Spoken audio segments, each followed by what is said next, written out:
이렇게 부끄러운 성적표를 받아야 하는 걸까요? 먼저 남녘 제주도로 함께 가보실까요? 11월인데도 제주의 바람은 차갑지 않습니다. 검은 돌에 부서지는 푸른 바다며 둘레길을 오가는 사람들이며 늦가을의 정취가 오히려 여유롭게 느껴집니다. 준아 우리 바다 볼까? 바다다! 우와. 바다야 안녕! 그래도 오늘 날씨 시원한 게 오늘은 추울 줄 알았는데. 문현영 씨 가족도 주말 나들이에 나섰습니다. 3살 준수와 이제 15개월 된 준영이 형제는 신이나 어쩔 줄 모릅니다. 재밌어? 솔직히 얘기해서 여기 나오잖아요. 그럼 한 사람 애기 쫓아다니다 보면은 서로 얘기할 시간 없어요. 그래도 함께 걸으면서 짬짬이 남편과 집안 대소사 의논하는 모습이 여느 30대 부부처럼 꿈 많고 행복해 보입니다. 그런데 단란하게만 보이는 현정 씨 가족에게 남모를 아픔이 있다고 했습니다. 제가 결혼하고 한 3개월 후에 임신을 했어요. 근데 9주 조금 지나서 병원에 그 정기검진 하러 갔는데 계류유산이라고 태아가 있는데 심장이 멈춰버린 거예요. 배 안에서. 3년 전 지금의 큰아들인 준수보다 먼저 아이를 가졌을 때였습니다. 그래서 보통 유산은 뭐 하혈을 하거나 그러면서 좀 알잖아요. 그래서 아기가 밖으로 빠져나오는 거는 이게 완전 유산이라고 해서 그렇게 하는데 그 뱃속에서 아기가 죽어버리는 경우도 있어요, 태아가.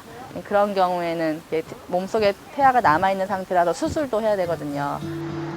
그날 이후 현정 씨는 아기를 지키지 못했다는 죄책감에 시달려야 했습니다. 문제는 자신의 직업이었습니다. 현정 씨의 직업은 간호사입니다. 그때 당시에 그 심정은 어떠셨어요? 일단 저 진단 받고요. 멍했죠? 근데 약간 웃긴 게요. 남편한테 먼저 전화를 해야 되는데 어쨌든 다음날 수술도 받아야 되고 하니까 다음날 근무가 더 걱정되는 거예요. 그러니까 제가 다음날 아침 근무인데 제가 아침에 어쨌든 빠져야 되면 근무표가 받게 되잖아요. 그래서 제일 먼저 병원에 연락했어요. 남들을 돌봐주면서 정작 자신의 아기는 돌보지 못했다는 자괴감, 그녀를 더욱 괴롭혔습니다. 네, 그렇게 열심으로 환자는 돌봤는데 정작 정말 제 인생의 가장 소중한 아기는 놓친 거에 대해서 돌보지 못하고.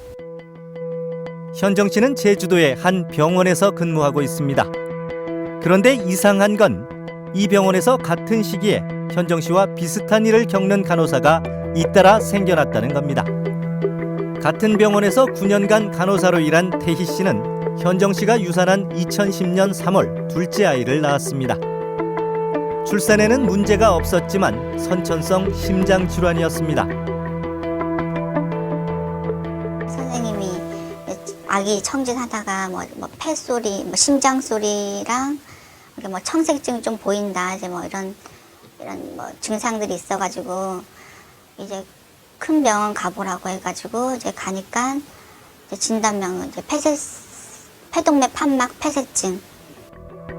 아기는 심장의 문이라고 할 수 있는 판막 4개 중 1개가 폐쇄돼 피를 양껏 공급하지 못했습니다.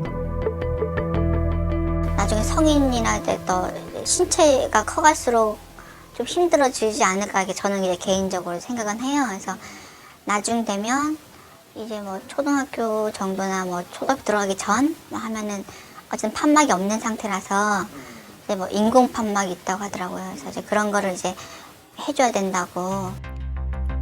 현정 씨와 태희 씨가 근무했던 병원에서는 2009년과 2010년 불과 2년 사이 모두 26건의 간호사 임신이 있었는데 그중에 유산 8건, 선천성 심장질환 아이 출산 4건 등 절반 가까운 12건에서 문제가 발생했습니다. 다시 만난 현정 씨는 지역 대책회의에 참석해 열띤 토론을 벌이고 있었습니다.